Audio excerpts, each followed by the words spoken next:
Welcome back for a special new episode of The Evidence Room.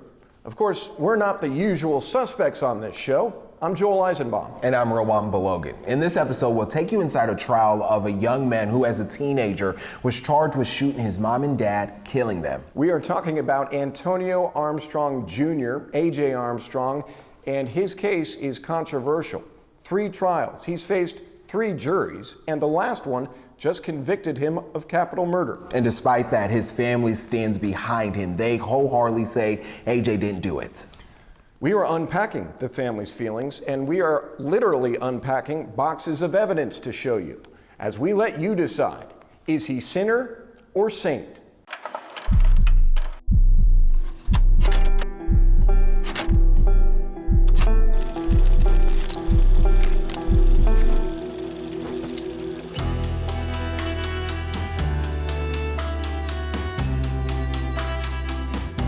Her son remained calm as the judge read the sentence, death by execution.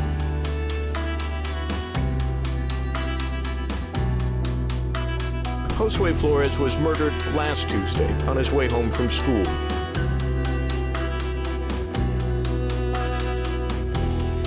The men confessed to shooting the teen execution style. There was some satanic type activity taking place.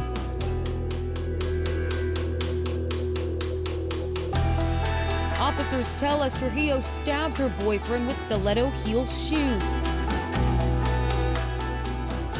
2-year-old Riley Ann Sawyer's brutal killing shocked the nation. She was beaten to death, stuffed in a plastic box found by a fisherman in Galveston Bay. Former NFL player Antonio Armstrong Sr. and his wife, Dawn Armstrong, were murdered. We, the jury, find the defendant, Antonio Armstrong Jr., guilty.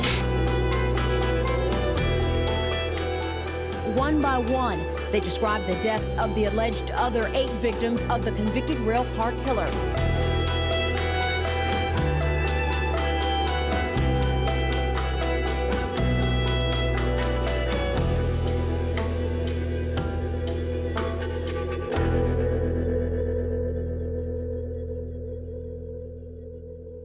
I can't even put it in words. Sometimes I'm having to grab my brain and just ask God to give me wisdom, give me peace, give me my mind. Friday, July 29, 2016. Your name? AJ. Police found the couple shot at a home on Palmetto and Maple Ridge Street. A heartbreaking turn of events. There have been people coming and going in and out of the house to find out what happened here. Dawn and Antonio Armstrong Sr. were found shot to death on July 29th at their home on Palmetto in southwest Houston. Officers found both parents in their bedroom before 2 o'clock this morning. So one of the first officers who got on scene, got inside, found the Armstrongs in their bed and looked at some of the evidence there. They radioed down and said, hey, separate AJ and his sister. At the time of the incident, there were only 4 people in the home that we know of, the parents and the 2 children. I had my best friend fighting for his life. Newly published court documents state Armstrong Jr. planned and practiced the murder of his parents. And then I had AJ that I had to find out who was taking care of him, what was going on, because I found out they took him into custody. Dawn and Antonio would have wanted me to have taken care of AJ. Antonio Armstrong Jr. always said an intruder killed his parents, not him. You don't have to trust us. You can trust Antonio Sr., who called him a liar and a schemer. But he's still 16. And that crime scene just speaks like a 16-year-old did it. They said they didn't see any broken windows, no forced entries at the door, allowing them to believe that whoever committed this crime was inside the home. Therein lies the mystery here. Who shot whom and why?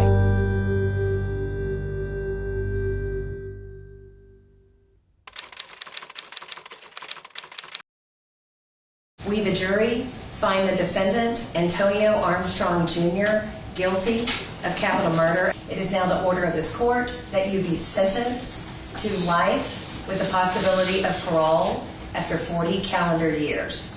You'll be transported by the sheriff to that institution where you will serve out the remainder of life, and you'll get credit for all of your back time. Good luck to you, sir. How do you all feel right now? It's absolutely devastating. AJ is grown up with us. As I said in my closing, over the last 7 years, we've seen him grown up from a 16-year-old to a young man, father, husband. It's devastating. First, I mean, I can see your eyes. It has been a rough 7 years. When I got the phone call, I was on I-10, headed back home, almost in Lafayette. And you must have been just struck by that. I couldn't believe it. You've talked to AJ, you say, every single day. I keep encouraging him. We read scriptures. You know, it's a lot. Yeah, I would imagine it's a lot. He misses his son. That's the hardest part for him, his son and his wife, especially his son. Since the trial, the day of the verdict, it's like we relived what happened 7 years ago, this time just worse.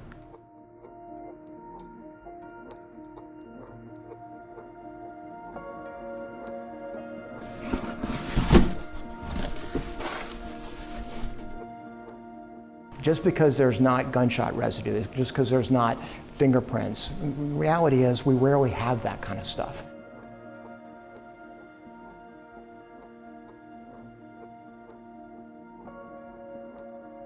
Reality is the evidence was always strong. The challenge has always been is people can't get their head around how someone so young and so handsome with the support of his family could have done what he did. And you know, a big piece of evidence, and it happened twice, is in the 911 call.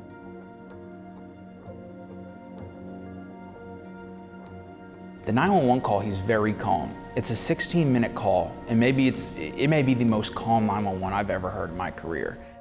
And your name? AJ. Remember in the 911 he says, I heard 2 gunshots. Any medical attention needed? I heard gunshots, I don't really know. I went down the stairs, saw a crack in my parents' door, and I immediately called y'all. In your parents' bedroom? Yes.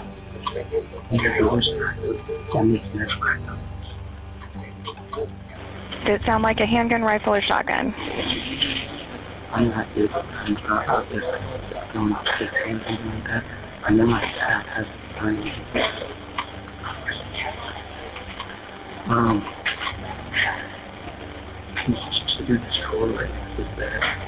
5 hours later to homicide, he says, heard gunshots. And I was making my way down the stairs, and that's when I heard the gunshots, when I got like 4 or 5 stairs down, and I like looked. How many you heard?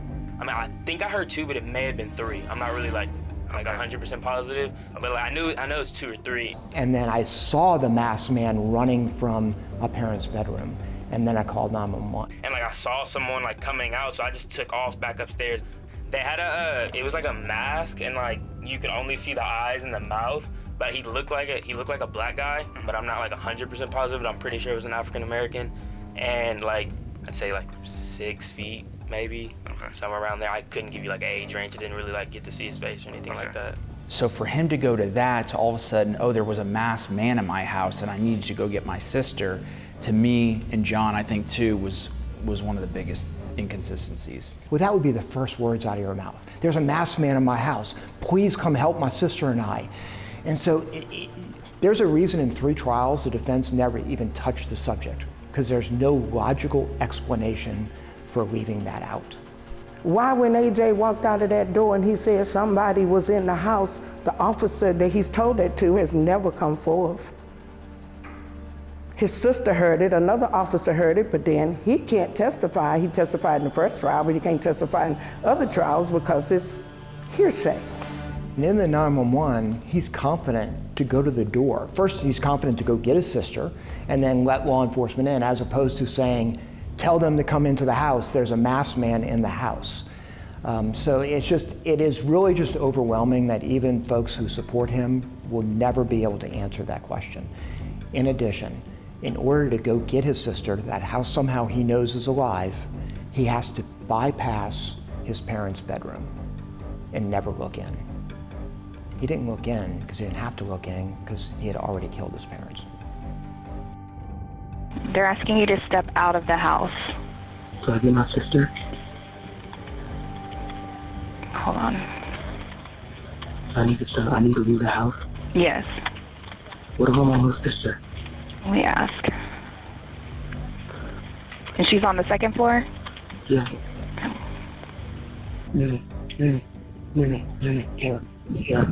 Tara, you gotta get up. Come on, you gotta get up. Come on. Tara, I need you to get up. Tara, I need you to get up.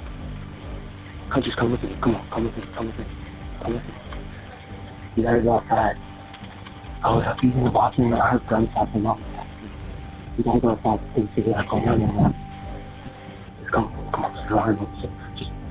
Just grab my hand and stay behind me. Please just stay there. Hey, I'm the one that called. Tara, come on. He was caught in a few lies, though.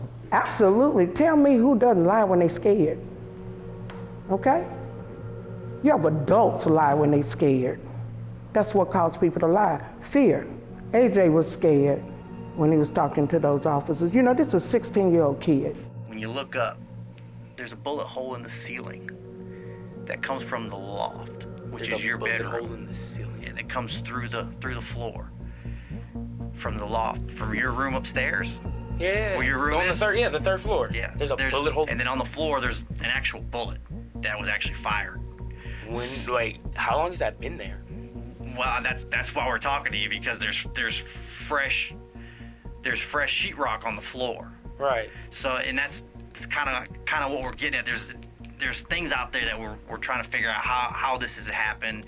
You know, if there's 2 gunshots or 4 gunshots. Right. How do we have one that's coming from the room upstairs, and then we've got other ones in there? I can explain the gun from the room upstairs. It was like 2, maybe 3 weeks ago. Like me and one of my friends was just like playing around, and they were about to leave, and he was like, hey, well, not really he was like me. I was like, hey, like, have you ever shot a gun before? And they were like, nah, I've never done it. And I was like, do you want me to show you how to? And like, I like went and checked the 3 places, and the gun was under my dad's bed. And I like laid the pillow. I laid my pillow and then like a blanket over it and a blanket under it, thinking like that would stop it. But I guess it did not stop it. Yeah. And I truly think that when he fired it through the floor of his room, I don't think he knew it went down to the second floor. I don't think he knew the bullet went through the floor. I think he truly believed, like he said, that it stopped it. So when they encounter and confront him with that, I don't think he had an answer prepared. Now, see, and that kind of goes back to what we were saying just a minute ago. You know, because a few minutes ago you said that you haven't seen it, you haven't shot it since you were a kid, and then now we kind of give you a little more, and then it's like, oh, well, wait a minute. So, you know, I understand. We don't want to keep getting deeper into this because there's more. I mean, that's the thing is, and ultimately, you know, if the gun was fired tonight, you know, again, the GSR test is going to show it. Exactly. So to say that you didn't, or it was fired. I didn't fire it tonight. No. Last time I fired it was like 2-3 weeks ago, and I put a bullet. I guess my parents just never saw that. Cause I mean that was a while ago. Yeah. Yeah. But ultimately, that's what I'm saying. Is even if you wash your hands, whatever you have, it's still going to show. Right. Okay. So that's why I'm saying is, you know, something from like 3 weeks ago. You think? No. You fired the gun tonight. His whole reasoning for firing the weapon is because his friend had never heard a weapon fired. And so when they circle back in the interview to try to find out who that friend is, he then says, oh, he had left. Well, I'm confused because I thought that's why you fired the weapon in the first place. And the point is, that friend doesn't exist. Because if that friend did exist, they would have called him to the stand and said it was a couple weeks before the murders. I don't care how many times he lied. He was scared. I can tell you now, there's like nothing that will come back that it's on me. There will be no gunpowder. There's my fingerprints on nothing like that will come back on me. I had nothing to do with this. Okay. Now, but you understand where I'm coming from. I understand where you're coming from. Because when I explained it to my brother, he thought the exact same thing.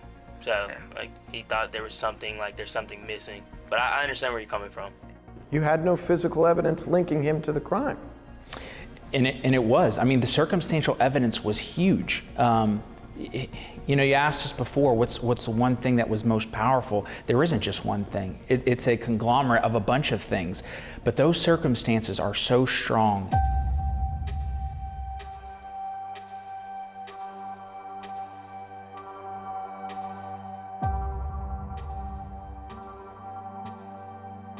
My question is, are they going to take that tack, which they really sort of keyed in on, at least in 2022, and I think the first trial too, back in 19, was that idea that, look, this home was sealed. The burglar alarm was on.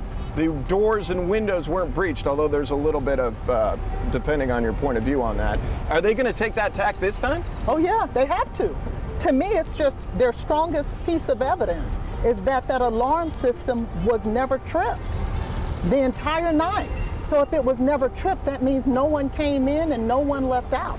That is their strongest piece of evidence. Just as much as the prosecution is arguing, hey, this alarm system was never tripped, nothing could have come in or out, no one coming in or out, the defense is going to say, yeah, but it's not foolproof. Both ADT and Alarm.com testified that they didn't perform any testing at all on the alarm equipment at the Armstrong's residence.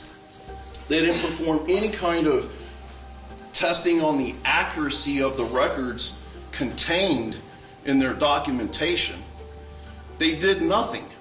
They just blindly say, hey, here's our records, you have to believe them.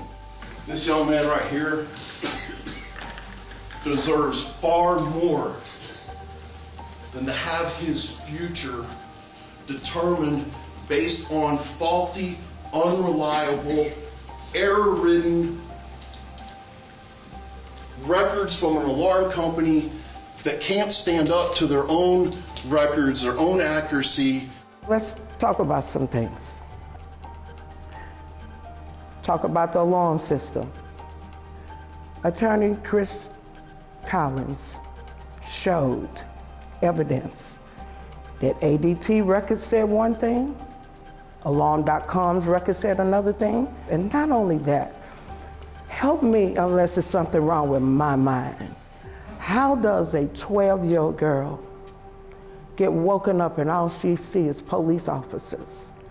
And an officer asks her about that alarm system. She says it's finicky. Sometimes it works and sometimes it doesn't. When you understand the alarm system and the records, it narrows it down to the number of people who could have committed this crime in the entire world to 2 people.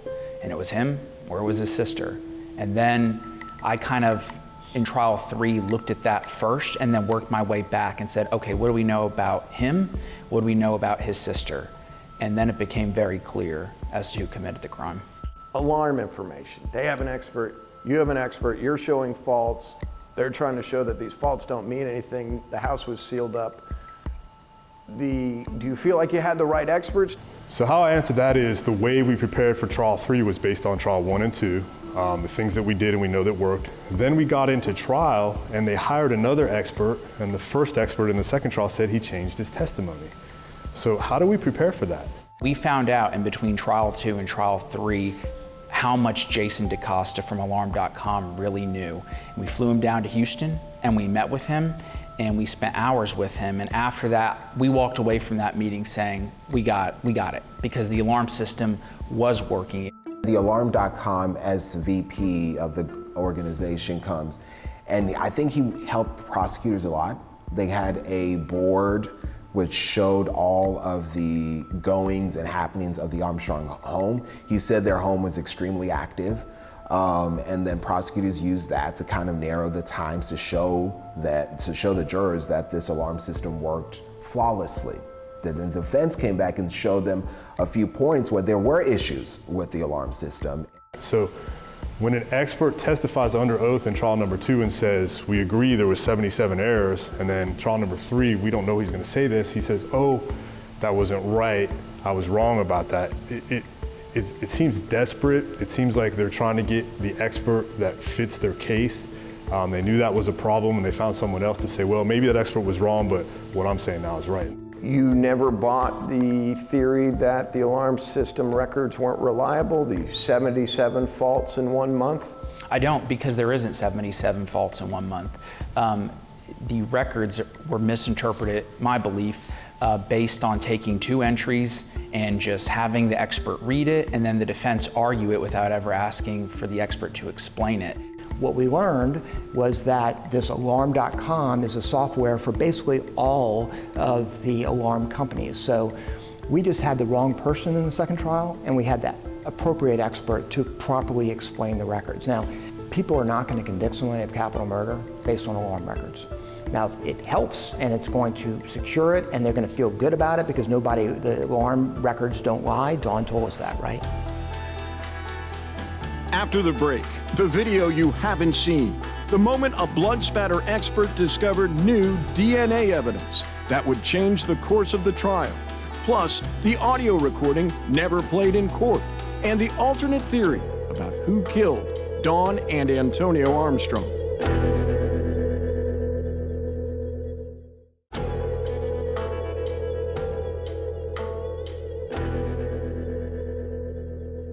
We heard that there was a delay. The judge comes in and says something has happened outside of the court's control, and we were all in the courtroom like, what? What's going on? What's happened?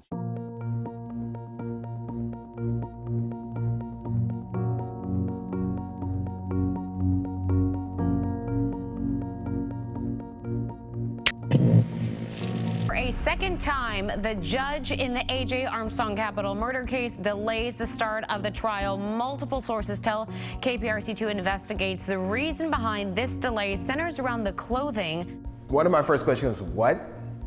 Like 7 years later, we're finding new evidence. I was like, what? We all, while we were talking about it, we're kind of all confused. Where is this happening? What did this come from? And it was a whirlwind.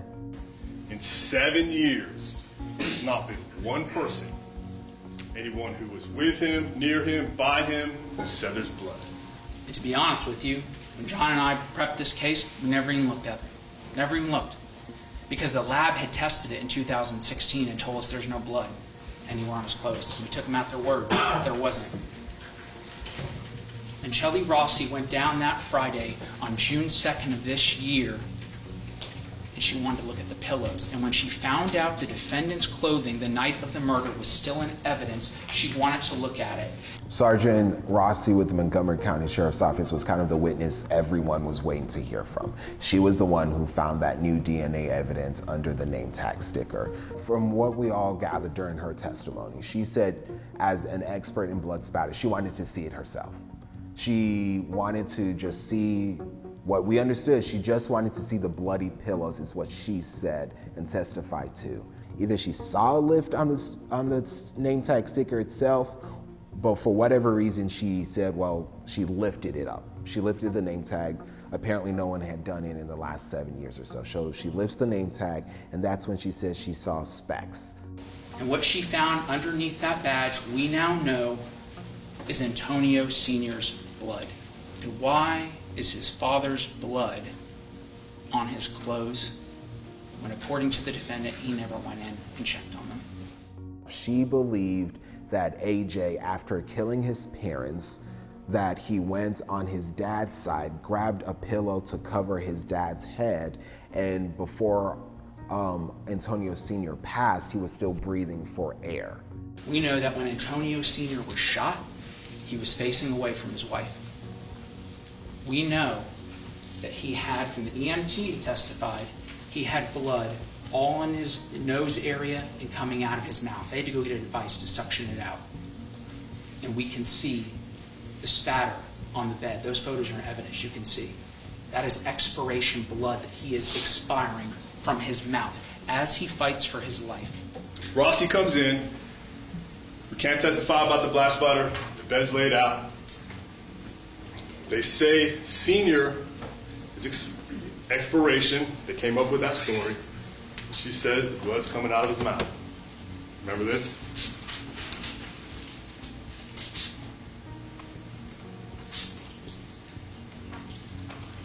It gets even worse. We know that the person who did this put those pillows over his face. He had to come close enough in contact to do that. Those blood spatters will dry in air. She said the blood coming out of Antonio Sr.'s mouth was drying in midair. Heard of such a thing? From 1.5 feet away, the blood that's being expired is dry. I think I used it once many times. It's a sign. Is drying in midair. Does that make any sense to you? DeToto used those spray bottles to show that if there was this expiration blood that Sergeant Rossi said Antonio Armstrong was doing at that night, wouldn't there be more blood on him? When I had the little squirt bottle, I was trying to show the jury that if there's expiration happening, there's going to be blood everywhere. So we thought that was important. So she's testifying because she knows she has to figure out how do we get the specks on the sticker without there being a corresponding blood stain. So we're going to come up with this theory. It's raining specks. It's raining flecks. The whole deal about the shooter coming around to the side of the bed is pure speculation. But we'll take that. It's raining flecks. And then Sergeant Rossi comes in and says, well, that's not how the blood functions or how it worked. Mr. DeToto criticizes her to say that blood dries in the air. That's a fact, and she's a blood spatter expert and she knows blood. Shelley Rossi testified to that. They will dry in air and they will become like salt or gunshot residue. The defendant didn't have that sticker placed on him until 5 hours later. And during that time, who knows if more spatters fell off. But what we do know is when that sticker was placed on his chest, it preserved it, it time-stamped it, and there it stayed for 7 years until she went and looked at it. There's 2 points that were most striking in the trial. Number one is to show the way that prosecutors handle evidence in the courtroom. You see how they take out evidence and they kind of flop it back in a box, and there's boxes everywhere, and there's pillows, and there's blankets, and there's all kinds of things out there. That's happened twice before in this trial. The defense in this case claims cross-contamination. They say Lester Blizzard touched the bloody pillows, and then he touched the shirt, and he could have put his finger underneath the badge. It gets even more unbelievable. In a previous hearing, Mr. Blizzard, fine gentleman, came in, and we showed y'all that he handled the evidence. No gloves, bloody pillow. No gloves, bloody pillow. Y'all saw that, right?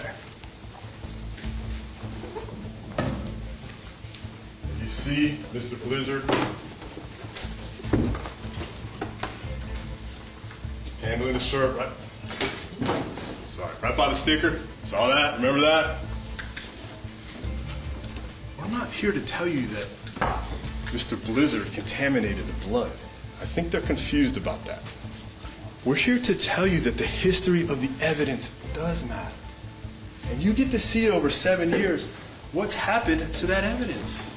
If Lester Blizzard put his finger underneath the badge, put it on the sticky side of the badge, you would expect his epithelial cells, contact DNA, to come off of his skin. But when they tested it, it wasn't there. It was a single source DNA profile, and it was the blood of Antonio Sr. Number two, we were able to show that when we got the pillows from the property room, there were specks of blood there. We took those boxes, but then they got 2 new boxes, and in the middle of trial, there were specks of blood shedding from those pillows. So, I thought that was pretty effective for purposes of that evidence. We just didn't think it was credible. We can call it the Hail Mary pass. The last minute pass, gotta figure out how to get it. Prosecutor's job is to seek justice, not to win. Their job is to seek justice. I just want the public to know that the evidence was always there. It's not something that John and I created or something we found. It was always there. The reason why I said you don't need it is because we trust you. And we know, despite what they may think, there's a mountain of evidence pointing at one person. One person.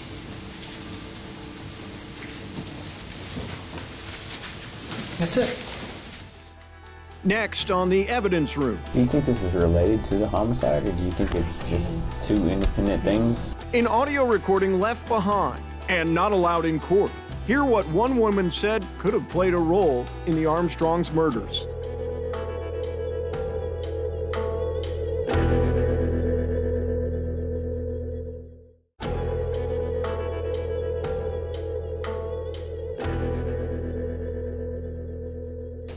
They hid evidence, they lost evidence, and then on the eve of trial, they found evidence. And I think the public needs to understand the frustration this family has going through the criminal justice system with all these twists and turns.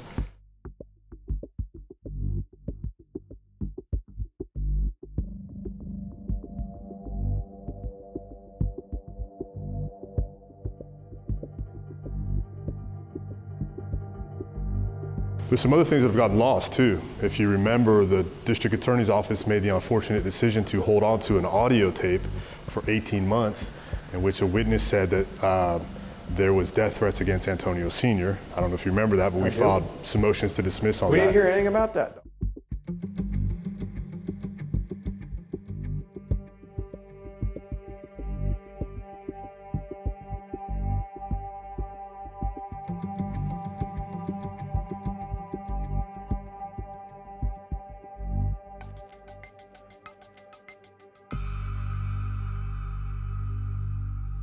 That there was like a mini prostitution ring that my husband, my sister-in-law, Antonio, and another individual were all involved in during this time. And so I didn't know, like the call records are all like crazy. The one woman that was with Antonio has contact. I don't know if it's the pimp or whatnot, but I just felt like I don't know if y'all knew that or were aware of the prostitution thing. So do you think this is related to the homicide, or do you think it's just two independent things? I think it's related because the way, like, the money involved and there was a thing about keeping quiet. And so it was right before, like, they had the death threats and they had changed their life insurance. Like, they were doing all of these things. And my husband and Antonio talked 4 days before the murder. And so I, like, literally, like, Monday, and then he died. Now, I don't think my husband had any, I don't know what was talked about. I don't know. He said, oh, yeah, we just hugged, and just, said a prayer together or whatnot. It could be completely two independent things, but because it was it's the one connection. It is the one connection between all of them. But he could just be, he could be a sugar daddy. He could be a guy with money that... He could be with a whole bunch of attractive women that like to get paid. Could be. I've heard of worse. Try explaining to Ms. K why the Harris County District Attorney's Office hid exculpatory evidence in terms of an audio for 18 months.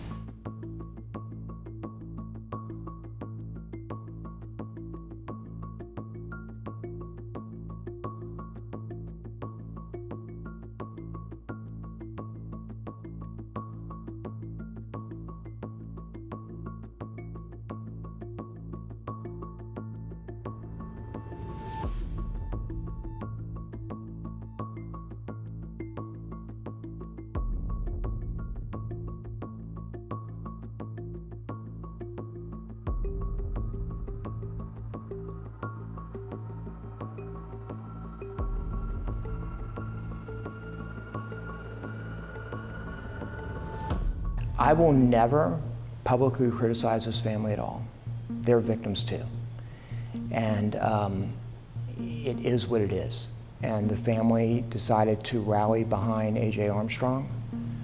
In the process, his older brother was also accused in open court. That I'll never understand.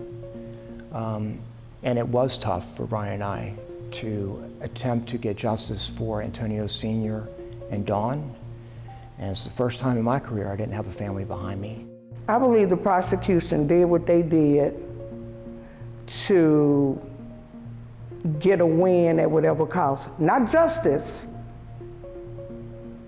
not looking out for us, the family, not trying to see to it that justice was served, but to get a win at whatever cost. I think to the public, if the family's behind them, then maybe I'm missing something. If you remember in closing argument, I said, families rally behind defendants all the time because their job is to love them unconditionally. Maybe that's it. But any objective person that looks at the evidence, I think, will come to the same conclusion that this jury did. If there was just one inkling that AJ did this, kill my oldest son that I carried for 9 months and gave birth to and destroyed our family like this, and my daughter-in-law, her parents, there's no way we would be supporting him, backing him, and fighting for him. Who would do that? We're fighting for him because he's not guilty.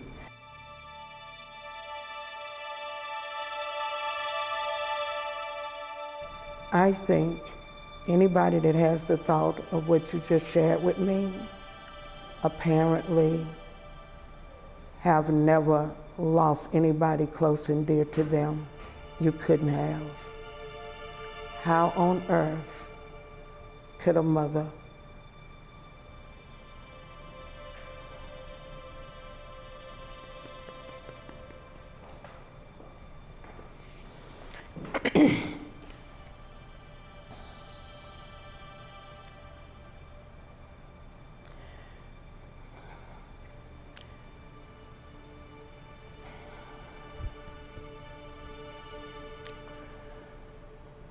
in the name of Jesus.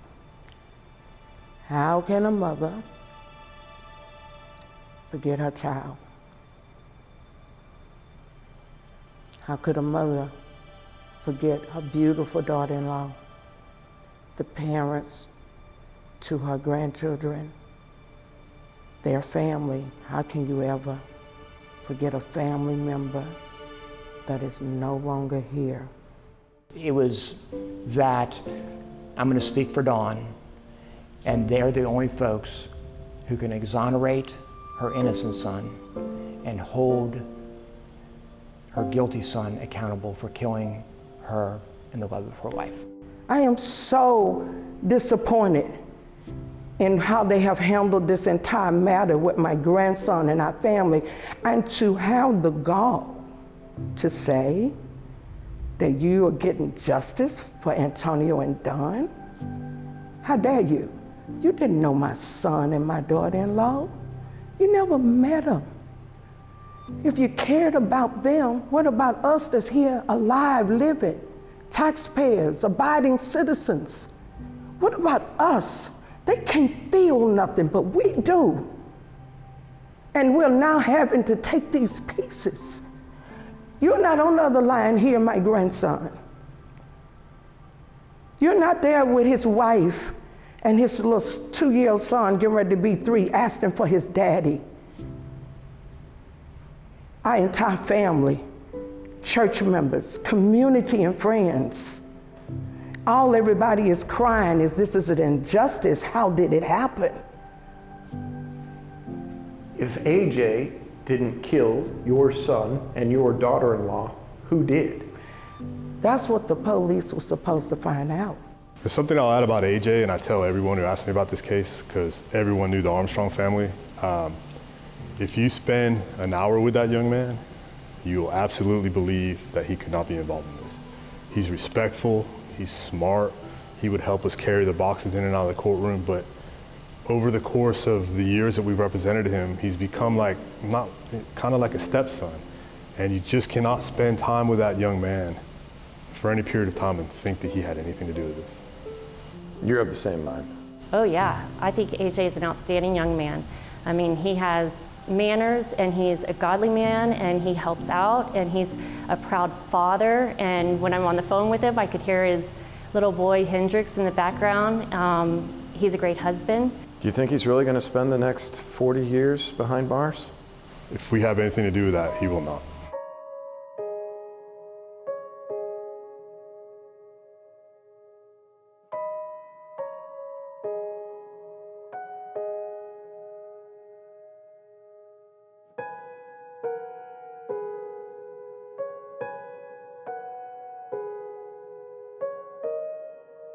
That verdict broke my heart.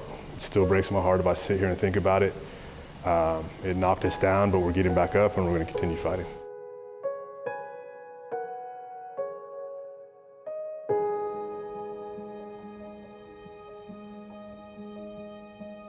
What I would like to say to you, because we still have things going on at this time, I would just like to say I know right now, without a shadow of a doubt, that AJ is not guilty.